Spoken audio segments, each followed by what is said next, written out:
I will introduce our first panel here and invite our three panelists to join. Hello, Tony. Hey, how are you, Matt? Good, good. How are you? Welcome aboard. Wow. And we have Vince joining. Hi, Matt. How are you? Hey, Tony. Hey. Good morning, guys. So let me introduce this panel, and then I'll have the three of you introduce yourselves. We'll just wait for Daniel to join too. So this panel is titled Extending an Artist Brand. And sorry, Vince, I'm going to kind of paraphrase you. When we were talking a few months ago and preparing for this Royalties Summit, you said something to the effect that business managers typically know when to shake the money tree in terms of conducting a royalties audit and kind of, how those are structured and when they should be, diving into their due diligence, but that they might lack, I think, a little bit of perspective into the licensing space, or also that it's just more complex in terms of how these deals could be structured. I think especially over the past few years, we've seen these really exploding in terms of entertainment clients and musicians monetizing their audience and partnering with brands to launch their own or to promote other ones. So it's become more complex, more prevalent, and obviously, especially in the last year with tours being shut down, I think a lot of entertainment clients have been looking at different ways to basically monetize their own personal brand and their audience. So we're going to talk a lot about these deals, how they can be structured, different things to be looking out for. I mentioned Vince already. He's a partner at Miller Kaplan and head of the royalties audit department there. Mr. Anthony Mulrain from Mintz, who's the member and a co-chair of the sports and entertainment practice, and Daniel Weissman, who hopefully joins here soon, who's a vice president at Bernstein Private Wealth Management. So that being said, why don't the two of you start with introducing yourselves and your practice, and and then we'll dive into the questions. Sure, Matthew. I'll go first. Okay, Tony. Absolutely. So I've been practicing in licensing music audits for over 30 years. Began my career conducting numerous artist audits, music publishing audits, auditing on behalf of independent record companies, production, distribution audits, that kind of thing. But for the last 15 or so years, been practicing in the consumer product space. We do a lot of royalty audit and consulting in interactive gaming, apparel, all kinds of licensing activity. We do work on behalf of a number of the major studios, large apparel companies, celebrities, influencers, that kind of thing. Kind of get involved in any time there's a self-reporting situation going on, and the client wants to get a peek behind the curtain to see if they've been accounted properly. So we have about 10 folks here at Miller Kaplan to do this full time. So that's my story. Awesome. How about Tony? You're next, and looks like Daniel's connecting here. Yes, I'm Tony Mulrain. I'm a partner and co-chair of the Sports and Entertainment Group at Mintz Levin. I'm in my 27th year of practice, the last nearly 2 decades of which have been almost exclusively in the sports and entertainment business. Most of my practice is not connected to music, but much of my practice is very much connected to licensing, name, image, and likeness licensing. And so a lot of what I focus on is what exactly does my client want to license? What exactly does my client want to preserve in order to have the opportunity for future licensing? Much of what I do as well is that where it's appropriate to have the right to look at a company's books and set things up for somebody like Vince for a royalties audit, then I make sure that contractually my client has those rights, and we secure the income stream that we expected at the time we entered into the contract. Awesome. Thank you, Tony. Daniel, I guess, can you maybe just try your audio? I can hear you guys. Can you hear me? Perfect. Perfect. Yeah. So why don't you introduce yourself for everyone here? Cool. Sorry, I'm not on video. I'm actually currently at the hospital. My wife is going into labor at some point, but I didn't want to let you guys down. So Yeah. Well, if you need to go, Yeah. just let us No, know. we're- We'll definitely we're carry early. on. That's Early crazy. in the day. But I spent 15 years as an artist manager in the music industry, working with multi-platinum, Grammy award-winning global touring acts. Did a ton in the music licensing space, but also in the brand space as well, and spent a brief period of time as the head of music marketing at Skull Candy Headphones while they were a publicly traded company. Spent about 5 years working at Rock Nation as an artist manager, moved to Nashville in 2016 to open the office in Nashville. But for the last 2.5 years, I've spent working in the sports entertainment group at AllianceBernstein, which is a global research and investment management firm, specifically dealing with clients, stewarding clients' wealth, specifically in the sports entertainment and entrepreneurship space. And so I've seen a lot of my clients sell catalogs, but also do a lot of licensing deals, especially in the last year in the pandemic. Awesome.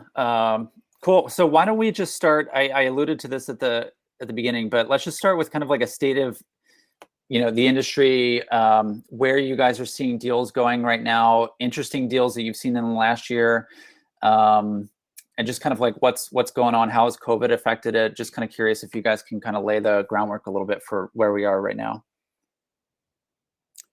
Yeah, I think COVID has actually sped up a lot of things in the space, because as people moved ad spend and marketing dollars from more traditional forms into more direct to consumer digital forms, et cetera. I think that you saw a mad scramble for people to target eyeballs. I mean, that's really what it's come down to. But I look at some music clients that made more money. A handful of music clients that made more money in not clients, but music acts that made more money in the doing absolutely nothing than they could in a normal year of touring, because their expenses were low and their ability to talk to their fans was high and their ability to monetize on that was incredibly high. And they didn't need to do it, and thus when you went into those conversations with the brands, it wasn't I need this $4 million check to make my tour happen. It's I'm sitting at home. How do you want to tap into my network? And are you going to allow me to do what I want to do? It used to be, the artist had to sort of meet the brand on their side. Then it was like, oh, let's meet halfway. Now it's like the brands are coming all over to the artist, and personality side and saying, what can we do, in order to be in business with you? So I've seen the power shift change significantly, especially in the last year. So my experience is depending on the class of merchandise, certain licensees have gone back to the licensors for some relief. Certainly interactive gaming is an area that has thrived through this pandemic, but other classes in apparel or jewelry and things of that nature, there may be some supply chain issues that either licensees couldn't get product to market, or their sector was devastated by the pandemic. So I saw a lot of partnering between the licensees and licensors to help each other out through this time. And what I'll see in the next couple of years is kind of diving into those books and records to see how dire it was for those folks, and to see if everybody was treated fairly. But things have been rolling. Supply chains have been put back together, and things are moving forward, and folks are very, very bullish on moving forward. On my side, I've seen a lot of what you've seen. I've seen a far more robust market in terms of name, image, and licensing. I've seen licensees take one of two positions. We need deeper market penetration within our target market, or we need to expand our target market, basically as manifest necessity to keep our business moving forward, in no small part because of COVID. And so what I've seen on the licensor side is opportunity. The traditional endorsement deals are there, where I let you use my name, image, and likeness. Perhaps I agree to make a certain number of appearances, I agree to do a certain number of posts over my social media network, those sort of conventional things. And what's flowing the other way is cash. But what I'm seeing more and more now is offers to give equity in companies as consideration for being able to use the name, image, and likeness. And that creates a really interesting opportunity. You know, if you look at a licensor and you're representing a licensor, you look at it as a diverse portfolio, right? Vince, if I'm talking to you, you're looking at it from the vantage point, I gather, of I need a certain revenue stream in order to support this individual's lifestyle, savings objectives, or what have you. But once you've got that covered, then you start to think about, well, how do I do these enhancements? What do I think about this company? I've looked at their cap table. I actually believe in the valuation. How do I put my client in a space to actually change their future by getting equity in a company? And sometimes it's a pure equity deal. Other times it's a mix of cash and equity. But I've seen more of those deals over the course of the last 12 months or so than I've seen at any other point over my 27 years in the space. So I would say things are very robust in terms of name. And just to add to that, I would agree with what Tony said. The equity and cash split, you know, and one of the unique positions that I'm in is I get to see a lot of deals, and you know, unfortunately, I can't share information about them. But you know, one of our jobs at Alliance Bernstein is to help our clients, you know, really quantify and model out, you know, the pros and cons of that, rather than just do a gut check and be like, hey, you know, I'll take more cash than equity or more equity than cash. You know, we can help them with some proprietary tools we have at the firm to model out the long-term impact on their wealth, their estate planning, you know, and just long-term goals, other than saying, hey, this is what the equity is worth now, this is what the cash is worth now, what's the better deal? And so you see a lot of personalities taking more care in analyzing these deals, rather than saying, you know, what's the pure dollar amount. You guys alluded to this already, but maybe let's talk a little bit about licensing versus endorsements and kind of the fine line between the two, and you know how the boundary between them has become a little bit blurred. I know when we were kind of preparing for this, one of you mentioned the Travis Scott McDonald's deal. So maybe can you guys just talk a little bit about you know, the mixture of these two things, and I guess how interchangeable they might be in a way?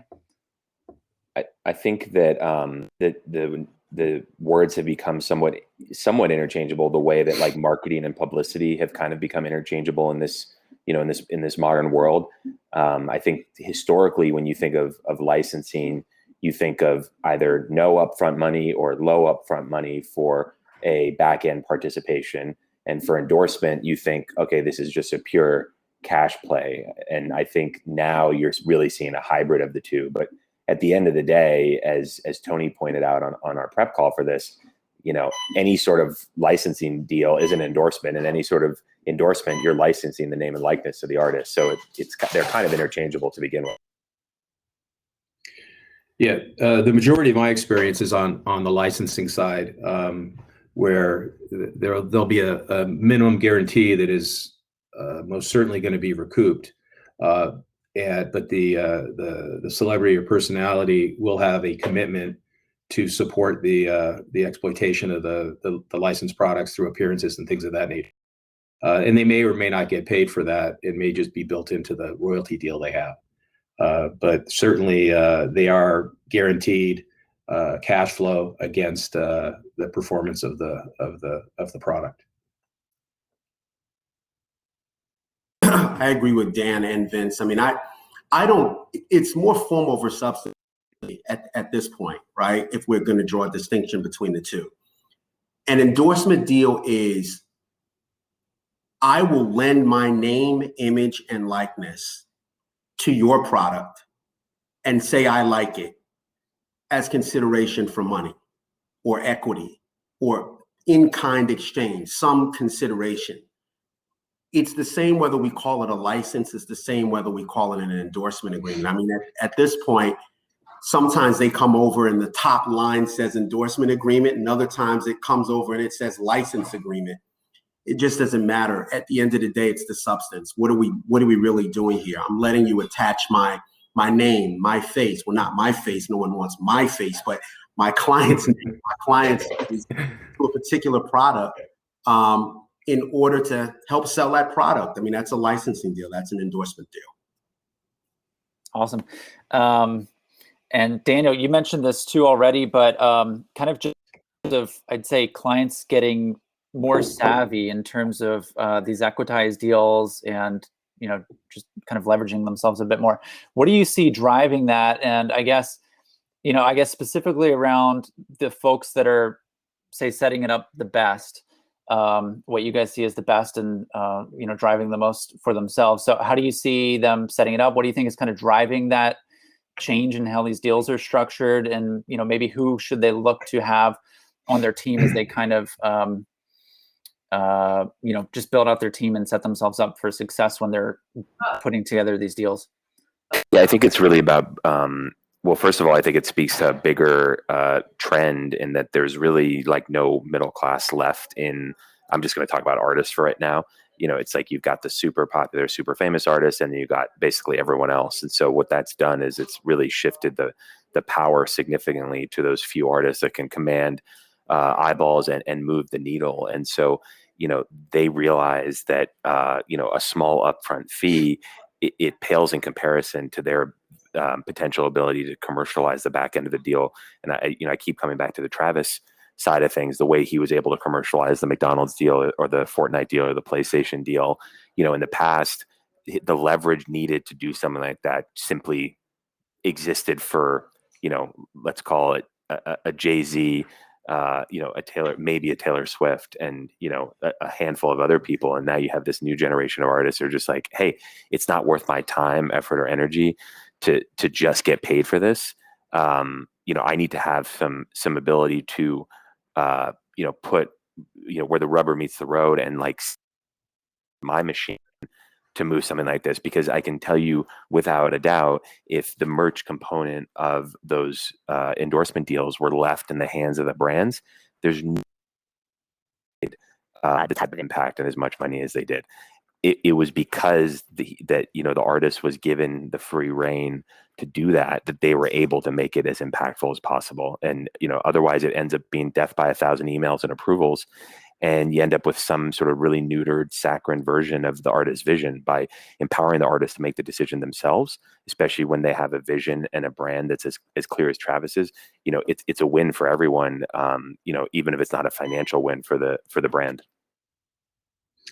Yeah, I think Daniel makes excellent point there, that the performer, whoever it is, they have to be authentic to their brand, because the generation of folks out there will see right through the BS. And so being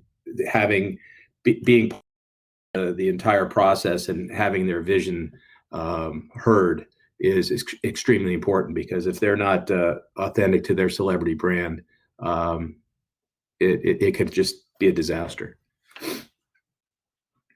What oftentimes I find myself with branding strategists on the celebrity side of the aisle, and you know, it's interesting because there's a lot of discussion around matching brand DNAs, right? So if we take a Serena Williams, right? If you think about the adjectives that you would use to describe her, you know, power is the first thing that comes to my mind. You know, something forceful is something that comes to my mind.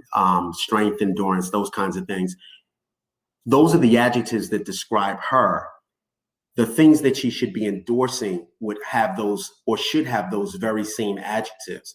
If they have different adjectives, then there's not a match of the brand DNA. And to Vince's point, I think they see right through that. I think the marketplace sees right through that. So I think on both sides of the aisle, you know, oftentimes the licensors are just really happy to get the opportunity to license their name, image, likeness, because there's a cash flow associated with it. But I think you have to be very concerned about whether or not that's taking you in the right direction in terms of your brand. So I think the smart people kind of engage in that kind of thought process before committing to anything. Mm-hmm. What about the changing nature of just what celebrity is and entertainment is, and influencers? Social media space, I think specifically, has been helping rewrite a lot of this, and how folks with, say, very niche audience are also now able to and are securing their own licensing deals. Can you guys speak to that a little bit, and kind of how someone that may not be, say, one of those kind of top A-listers that you've already mentioned are putting together deals like this, or can put together deals like this? Really showing that you have command over your audience, and that your audience listens to you, respects you, and whatnot. I mean, there are more. I forgot what the stat is exactly, but it was in this HBO documentary called Fake Famous. There's something like multi-million number of people across the world that have over 1 million Instagram followers. And when you think about that, it's really staggering that there's that many people that care about that many people. There's something a little off there, because a lot of it is certainly manufactured, but at the same time, you meet people in specific niches that you've never heard of before, that are quote unquote celebrities in those niches, that are making over $10 million a year. That did not happen 20 years ago. And so I think it's about being a specific dominant voice in what, and even if that thing is really narrow, if you have command and control over your audience in that narrow space, I think that's great, because the reality is there's really only a handful of people out there that can be all things to all people. And those are the Ed Sheerans and the Travises and the Weekends of the world. But there are people out there that can mean everything to a small group of people. And I think those are the people that are really outperforming in this current marketplace. And I think just really keeping it specific is what allows them to do that. Yeah, I guess that is being narrow and deep is certainly an effective way to monetize that audience that you have. And I think that, to my earlier comment, being authentic to your celebrity brand is when it's brand extension, when you're trying to reach a different audience. And those are, again, situations that these folks need to be true to themselves. But to Daniel's point, deep and narrow is also extremely important.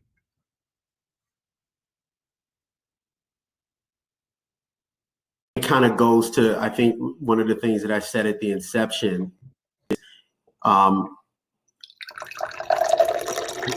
the licensee side, they have to decide what they want, right? Do they want deeper penetration in their already established target market, or do they want to be broader in that space? And I think it's the same thing. When you're any kind of a celebrity, you have the opportunity to be an influencer, but your brand is going to connect you to a particular target market. And I think, to both Vince and Dan's point, narrow and deep probably gets you further, because the licensees tend to be pretty focused on what they want in terms of marketing a particular product or service.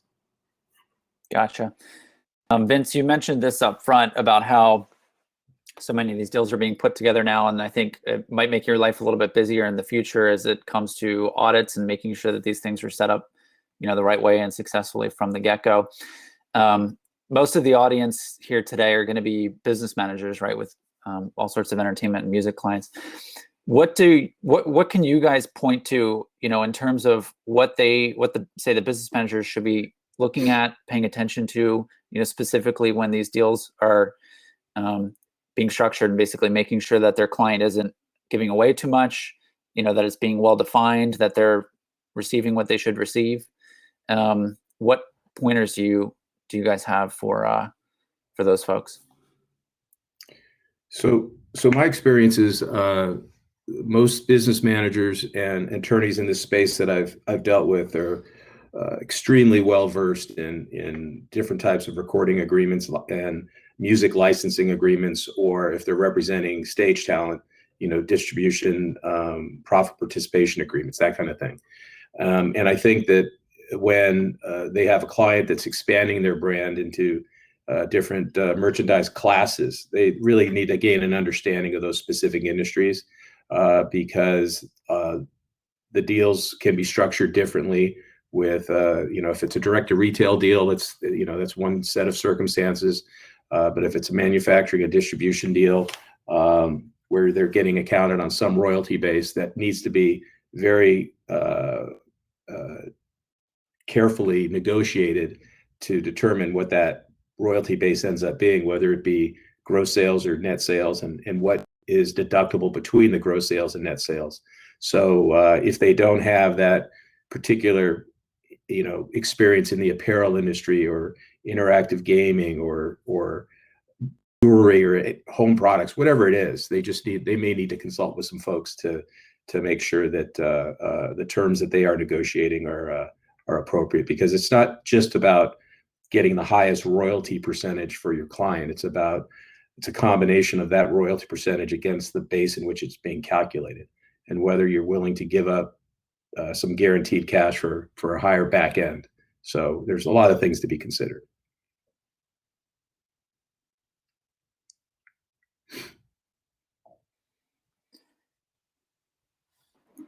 Matt, I'm going to leave that one to the business manager. It was a more business manager focused question. Well, what about even for, obviously you're on the attorney side. What about, from your side in terms of just the legalese of, putting these together and what's being paid attention to on that side? I mean, so for me, from a licensing standpoint and from a royalty standpoint, I mean, look, it's what percentage am I getting? And what does that percentage really mean? What is the definition? As soon as I see the word net, I start to break out in a sweat. So how do we get to net? Like, what is it? Good right? Bumper sticker. So that's right. So we start out with gross, right? Which is the total dollars that are out there. And now you talk to me about what you're going to deduct from that gross number.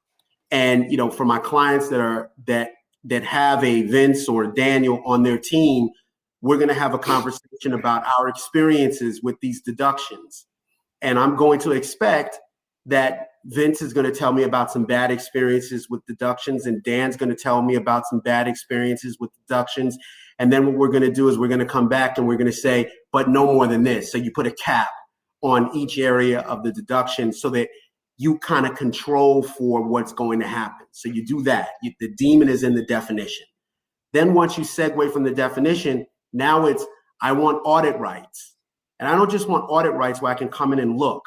I want audit rights where you pay for the audit if you're off by this amount, right? And the audit's on me if we're off by a lesser amount. And that's a deterrent from, somebody playing fast and loose with the numbers. So again, the first thing that I would do is you establish that you start with a gross number, understanding that there has to be some deduction, right? You cap those deductions, or you very well define those deductions, and you have audit rights with teeth. So that's what I do from the legal standpoint. Yeah, those are pro tips. That's all good stuff. So Matthew, you did give me a softball question that I completely whiffed on. Is folks ask all the time, what does net sales mean? And my answer to that is whatever the contract says it means. Mm-hmm. And so to Tony, again, the devil is in those details, and you want to minimize all of those deductions. At least you want to understand what they are, because it's just half of the calculation of what the royalties are going to be paid. One thing that I pay particular attention to is, because this is the one that is absolutely the most subjective and hardest to study, is when somebody wants to deduct overhead. Yeah. You got to look really closely at that, because it's a very subjective thing. Mm-hmm. I wouldn't do a deal that just allowed somebody to deduct overhead. I try to get it out, but if it's in, then we got to cap it. We absolutely have to cap it. So one of the things that I'd written down from when we were preparing for this was around liquidation damages clause, which sounds like a lot of fun. and how that can be overlooked. You guys pointed that out as kind of an area that can be overlooked. So can you kind of explain that a little bit, what that is, what they should be looking for? I'll take it as, okay. So when you have a breach of contract, the thing that you're most concerned about from a legal standpoint is whether or not there is an actual definite damages number that you can arrive at. If damages are speculative, we don't know exactly what they are going to be, they are not recoverable. So you can win a breach of contract action in court. They breached. They were supposed to do X. They didn't do it. They're in breach. But whether or not you can recover damages is a completely different thing. And you cannot recover damages if they're speculative. So what a lot of people do is they say, okay, I recognize that the damages may be speculative. So I'm going to put in what's called a liquidated damages provision. That means we are going to agree to what the damages are in the event of a breach or in the event of a certain type of breach. This is the amount of money that changes hands. So that is a liquidated damages provision in its simplest terms. The problem sometimes with a liquidated damages clause and why you have to be so careful with them is they are unenforceable if the court believes that they are in fact a penalty, right? And so when you come up with a liquidated damages number, you really have to go through a thought process as to around what would the damages be in the event that this thing happened. So if a court is sitting there saying, I don't know exactly what it would be, but you said liquidated damages are $1 billion, and we know that that's outside of the realm of possibility, it's unlikely to be enforceable. It will be considered to be a penalty. So I like liquidated damages clauses as long as the right thought goes into it before incorporating it into a contract. Yeah, and just to give some color around that, the areas that may not be quantifiable and need to be defined as part of a liquidated damages clause are, sales, the distribution channels of distributing merchandise on behalf of a celebrity may be very, they may be negotiated to the point where we don't want any of this merchandise in an off-price store. And if that licensee is distributing in an off-price store, unless there is a liquidated damages clause, there's really no way to quantify what that damage is. And that could be as simple as a 2 to 3 times royalty rate if you breach the contract in that way, or if you do have a marketing shortfall, you just pay the difference to the licensor, things of that nature. What about the secondary market for a lot of these things, especially with big names, is so huge. I'm curious, I guess, have you guys seen or have you seen any structures set up whereby they're able to capture some of those benefits of the secondary market at all, or anything to kind of point out in regards to that? I think that it's something that a lot of people are trying to figure out. There's a lot of I hate to use the word shady, but I think there's a lot of shady transactions that go on in the secondary market from the brands directly themselves with very little oversight and very little in the way of reporting back if there is a royalty involved. If the royalty is determined not by the sale price but by the unit itself, then if there's a demand in the secondary market and say something, $1 per unit, right? But that unit then skyrockets to 250% of the value in the secondary market. Well, if you don't have something built into your contract that says you're getting 250%, of your unit price in the secondary market, like that's, that you're leaving money on the table. But sort of on the flip side of that, I have seen, a number of, people that have done deals use the secondary market as a sort of additional strategy to exploit some of the merchandise and goods that they've been making. But it's largely unregulated. It's easily manipulated, and I think the only place that they've really figured it out, and I use that term lightly, is in the ticketing space.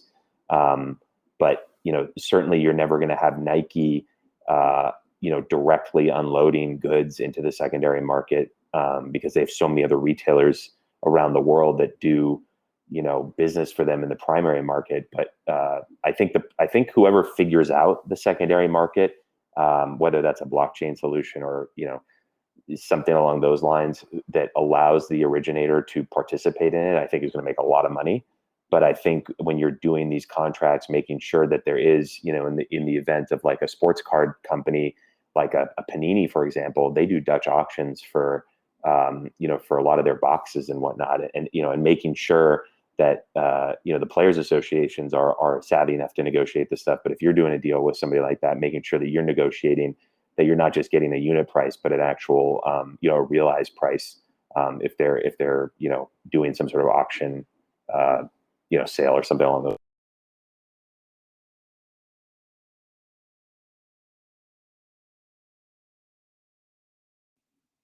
Vince, if I think you're muted. It's all good. It happens at least once every panel. That didn't happen, I would be off brand. All good. It's once the initial sale is made, enforcing rights becomes very, very problematic, and so I just don't know how you control something like that. But again, the rights, in an example, the licensee sells the product for $1, and then that person ends up selling it for $10. I just don't see how you extend those rights to to get paid. What I was really referring to is you have a lot of situations where the rights holder is unloading product directly into the secondary market. And it's not necessarily in a consumer facing manner. It'll be through something like an eBay or a StockX or something or Goat or something along those lines, and making sure that additional profit is being reported back to the to the pool, so that the artist is just being properly accounted for if they are unloading some of the product in the secondary market.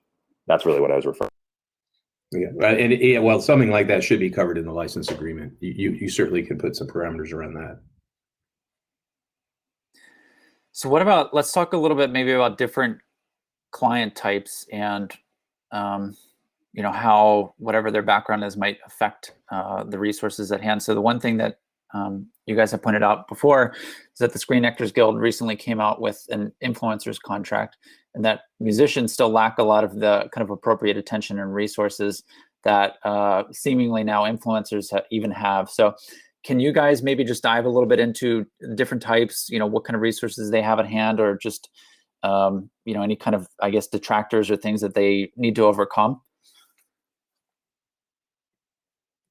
I think it's one of the biggest problems in the music business, that the majority of the business is not protected by any sort of union in a meaningful way. And what I mean by that is that largely most artists that are signed to major labels are forced at some point to join SAG-AFTRA, but largely don't benefit from most of the perks of being a union member.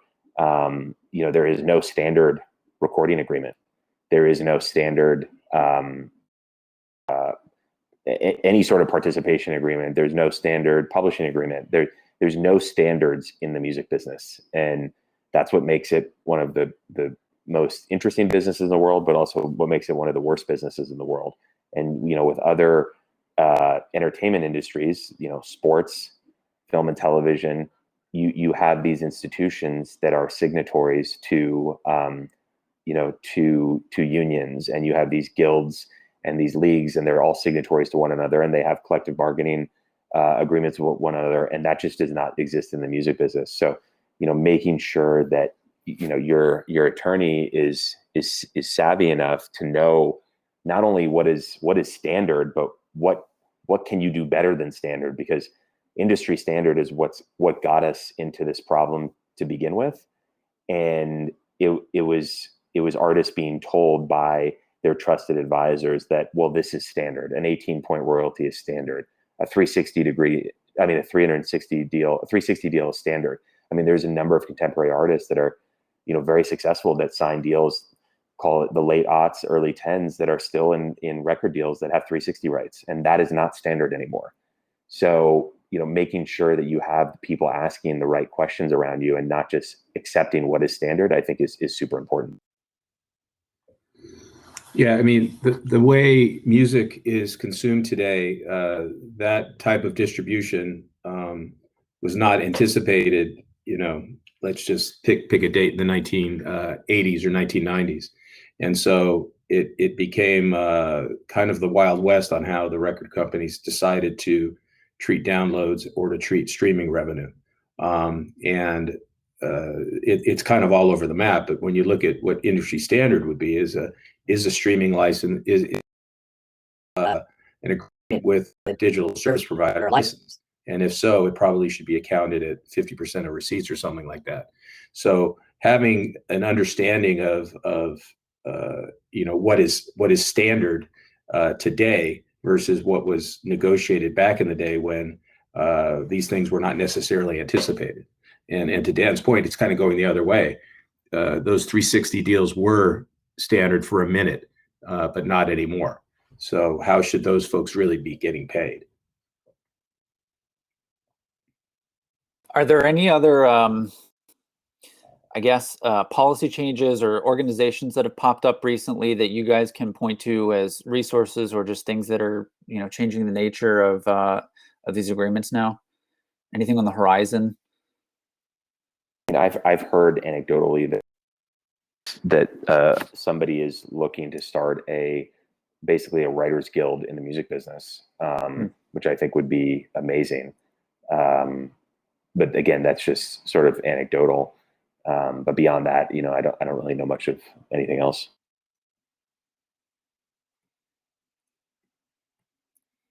I'm not aware of anything right now. Okay. You guys had alluded to this a little bit, even just now, but I guess just some of the basics too, for say new clients looking at this. How do they arrive at basic things like the appropriate royalty rate? That first thing that I also always counsel artists before getting into an agreement with a record company is, why are you doing this?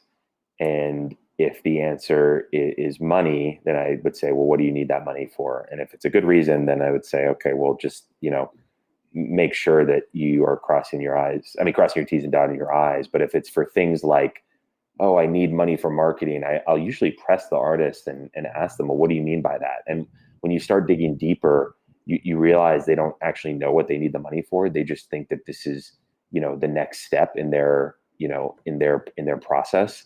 And it's really like an artificial next step when you really think about it. And I'm not trying to get too deep here, but artists have been so programmed to think that signing the record deal is a badge of accomplishment. But the thing that I always point out to artists is I say, I've never heard an artist say, man, I'm so glad I signed a record contract. I've never heard one person say that in my 15 years in the music industry, not once. And more than likely, I've heard artists say, man, I wish I never signed that deal. And so what I then counsel artists is to say, you should only sign a deal when you have completely exhausted all of your options in maximizing your potential, and you have the most amount of leverage going into that deal. And you should really ask for the stars and land on the moon. Ask for a 90-10 split. If you're doing a deal with Universal or somebody like that, you might not get it, but maybe you'll end up at 80-20. But if you go in and just say, hey, make us an offer, well, they're going to come to you with an 18-point royalty deal, 6 albums. I mean, they might even throw 360 rights in there. Who knows? But, one of the last record deals I did before I left the music industry was actually the last publishing deal I did was with Cobalt, and ended up being, a 90-10 split with no advance. And the artist realized he didn't need the money and he rather would have better terms. And one of the last record deals I did, this was in 2012, right when streaming was taking off, we did a 50-50 joint venture with a major label with 1 album and 1 option and full reversion of rights. The advance was relatively small given how much traction they had. But, those terms the artist an additional $5 to $6 million in their pocket because of those terms. If they had just taken a regular 18-point royalty deal, they probably never would have recouped on their recording agreement. I want to, man. As you know, I'm not in the music business. I was. I left the music business back in 2006, and at that time, I was representing Tamar Braxton, who at that time was nothing and now is everything, if you will, and BB Winans and a handful of others. My recollection of the royalty deal is, again, the demon was in the details. So it could be an 18% royalty with Motown and an 18% royalty with Republic. But when you crunch the numbers, those numbers would actually come out to be very because of the definition. And I don't know if it still works that way. Dan, maybe you do. It sounds like you've been for a while. I mean, but listen, So, every deal's different, but you'd be surprised what I've seen as recently, as this year, just a typical recording agreement. They're still doing stuff where they're charging you a distribution fee. They're charging you for cost of goods that might not actually even exist in the real world anymore. I mean, it's crazy, the deductions that they'll still put in their standard, boilerplate agreement. That's right. And so my thing is, with all of these agreements, you get a percentage, and a percentage is a percentage, but it'll probably be different across different platforms. And, lawyer, business manager, whatever role you play for the artist, you have to take a deep dive and really understand how that formula works. Don't be afraid to ask for hypotheticals. Hypotheticals often give you the answer. Hypotheticals can also very often give you more questions that you need to ask in order to get to the answer. But the worst thing that can happen to you and for your client is that either of you are surprised by how the definition works, by how the formula works. So take a deep dive to really understand the definition. Yeah, I agree completely, because back in the day when MCA Records was an independent record company and used a major to distribute overseas, there was a reason why an artist got 3/4 rate in the UK, because they were sharing that burden with MCA Records. But today, why should you take any less money for a distribution in the UK for Universal Music Group? It's all one big company. And so, but that business model still exists where you're getting a reduction on anything distributed overseas. And because of the inner workings of how they're sharing profits between affiliates and the US, it should not affect how much money a recording artist or a music publisher or a songwriter receives, but it still does. Yes, if you guys had just like one kind of point of advice, or even just like one question that you think you get the most, maybe say from business manager types and their clients, what would it be, or where would you point them? The number one question I get from business managers is, what would this money mean from an investment standpoint? That's the number one question I get, and being able to help them answer that question, as opposed to having them use a free internet calculator to answer that question, is something that's incredibly empowering. But their clients are always asking, well, if I took this money now versus this money later, or this lump sum now versus over time, and I invested that, how does that impact my long-term wealth? And that's a tough question to answer. Mm-hmm. The question I get is, how are we getting paid? What does this mean? I got $100,000 on this statement. How is that determined? And a lot of times, you look to the recording agreement, and it's based on interpretation of what does net receipts mean? Is net receipts in the US, net receipts at source, that kind of thing. So, because we spend so much time in this space, we can really peel away the onion for the business manager, and more often than not, they don't like the answer. Mm-hmm. One question that I get from business managers is, are we going to get paid? Like when there's back end on a television deal, by way of example, right? You have a client that's a producer on a show, and you have what's called modified adjusted gross receipts, which is basically a back end for a producer. Are we going to get paid? And I'll walk them through the television model, the difference between a studio and a network, and how studios make money, how studios run deficits, and they hope to syndicate the show so that they go from a deficit to a surplus. And those are the circumstances under which modified adjusted gross receipts should actually result in money. So I get that more often, but those questions come more often from me in the television space. Mm-hmm. Nice. I do want to say, if anyone listening has any questions for these guys, just drop them into the chat and we'll pick them up here towards the end. One of the things that we didn't touch on that we did when we spoke last was also around professional athletes in the sports leagues. I know for sure that there are business managers here that have professional athletes as clients, some that specialize specifically in that. What kind of challenges does that pose for professional athletes and how they're able to, put together these deals? Well, they go ahead, Tony. No, Vince, please. So for an athlete, their most recognizable image would be in their uniform. Let's say an NFL player. Mm-hmm. Well, all those rights wearing that uniform are controlled by the Players Association. So Players Association makes the deal. They collect the money and then they distribute it. But outside of that, I think the same things that we've been discussing with celebrity licensing exist. They have to be authentic to the brand. I mean, for some reason, Aaron Rodgers is a great spokesperson for State Farm. I don't know why. Or Chris Paul. I mean, but it makes perfect sense. And those folks that put those deals together are really talented folks. So I think it's the same challenges. They need to be true to their brand.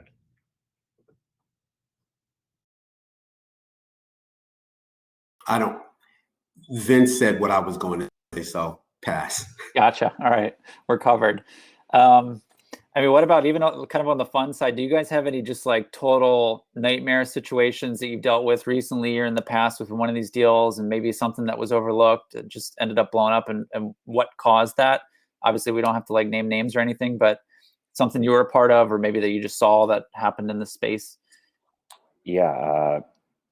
Defining what a full reversion means is something that I think still somehow, but a full reversion of rights can be split up to mean a full reversion of a portion of the rights versus a full reversion of the entire copyright or rights in general. So that was a big one that I saw, within the last few years.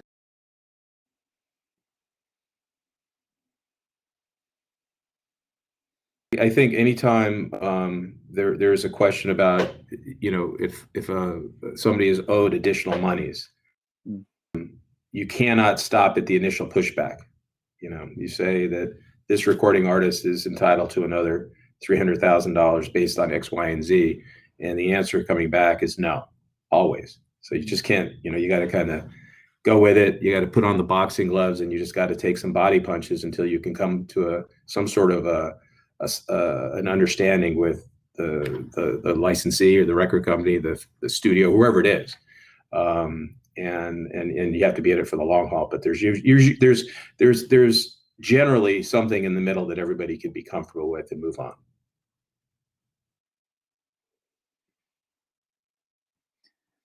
Exclusivity and making sure you understand what you're signing up for. We talked about it on our prep call, but I think that's a really usually the boilerplate contracts will start with the widest net possible. I've seen some deals that say you can't do another deal with anyone, period. Forget about sector or space or any of that kind of stuff, just period. And so making sure that you really hammer that down to what it actually should be. Mm-hmm. A little bit of a curveball, but obviously the three of you have different professional backgrounds and come at this from you're all different team members, say, with these clients. So do you guys have any questions for each other at all? I'm just kind of curious.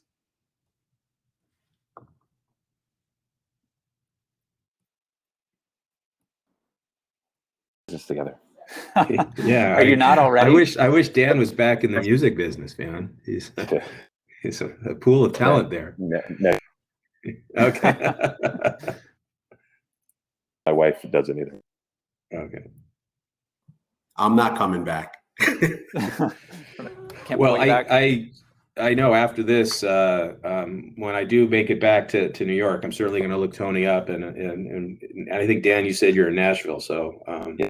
certainly when I start getting back on an airplane, I'll be meeting up for lunch. No, I look forward to it. Dan, I spent a lot of time in Atlanta. So 5-hour drive through the scenic Chattanooga. Yeah, and the time difference. Mountains. Exactly. I went to Emory, so I too spent a lot of time in Atlanta. Yep. And Vince, New York it is. I look forward to it. Nice. Oh, good. I had one more question. Oh, I was going to ask you, Daniel. So I know I joined you.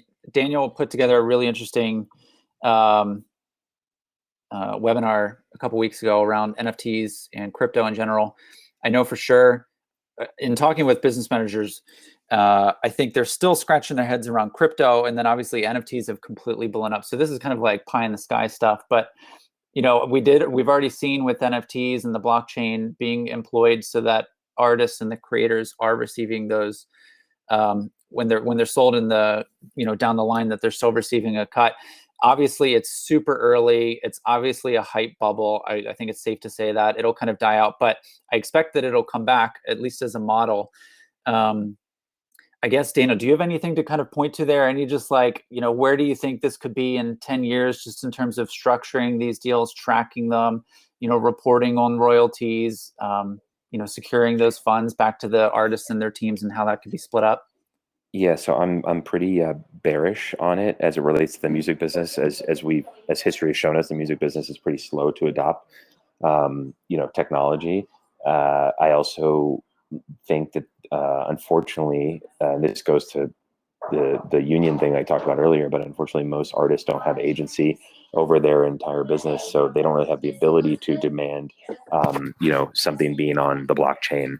It would require like an industry-wide adoption, but I do think that there is a use case for it in the sports world, where you have collective bargaining agreements and you know, team contracts with the league and league contracts with unions and whatnot, and it is much easier to have a trickle down effect. I think mostly though in the music industry, you have people entering that space with solutions and searches of problems, and very rarely do the solutions come from within the industry, from people that truly understand what the pain points are. Because, you know, either those people are too busy dealing with the pain points, or they're too lazy, or whatever the case may be. But rarely do I see music tech meet in a place where the solution is actually solving a problem. So I'm bearish on that, but I'm bullish in it in sports and other you know, art forms like visual art and whatnot. Mm-hmm. What about Vince and Tony? What do the next Vince, you kind of alluded to this already in terms of looking at these deals that are getting structured now, and you know, reviewing them in the future and what might kind of pop out of that. So what does the future hold for you and the, you know, the practice at Miller Kaplan, and say over the next 5 years? As the licensing business continues to grow, I see us getting involved with more and more clients. But you know, specifically in the next couple of years, you know, it's one thing to just review the contract, but there's been a lot of email traffic over the last year asking for accommodations, forgiving payments, and things of that nature. And as things pick up, everybody's memory is going to be a little different. And so, you know, companies that were struggling during the pandemic, that got forgiveness for royalty payments, but received some government funds, you know, how do we deal with that? How do we make each person whole for any accommodations they gave over the last year? So I see that is becoming much more part of our consulting than just ticking and tying the net sales and the royalty rate in the next couple of years. But again, it's in addition, you know, just the licensing industry continues to grow. Gaming industry grows at double-digit percentages a year. We do work in that space, so I just I see just continuing to grow with the clients that we have, and with new clients. Awesome. Tony, same question for you. What do the next 5 years hold for you and your practice? It's interesting. I think back to 2003, 2004, where we had TiVo, and TiVo completely changed the television business, and it changed the business because people sped through commercials, no longer watched the commercials, and as a result, advertisers were no longer willing to pay the same revenue stream. And so what happened was the networks cut smaller licensing fees, and studios had to find a way to produce less costly content. And that less costly content is pervasive today. It's reality programming. I think the pandemic has created yet another dynamic. And that dynamic is you had sets consistently shut down in Hollywood as a result of the pandemic. People were getting COVID, and Hollywood still needs to produce content. And I think that is going to create a burgeoning space for animation programming. And so I think the next 5 years, for my practice, a lot of focus and attention will be paid to representing producers in that animation space, because I think that's the next big thing. Awesome. Thank you, guys. You guys are individually huge resources. So thank you all for taking the time to share today. For everyone, Daniel actually just dropped a link into the event chat. If you want to check out this NFT webinar that I referenced, it's an hour long, super informative. It's been popping up a lot. We also do Clubhouse chats every week, and it basically comes up every week. So also, Vince is going to be back a little bit later today. He's going to do a deep dive presentation into gaming deals. So that'll be really interesting. Thank you all again. And I think that being said, I will start to introduce our next presentation, which is also more of a 30-minute deep dive. So thank you, guys. Vince, we'll talk to you again soon. Daniel, good luck with everything. Thank you for still joining. Yeah. That's some crazy stuff. We definitely, obviously didn't plan that, but thanks for hanging in there, and best of luck with everything. The NFT of my child dropping soon. That's crazy. All right. Crazy stuff. Thank you, guys. All right. Thank you. Bye-bye. Take care.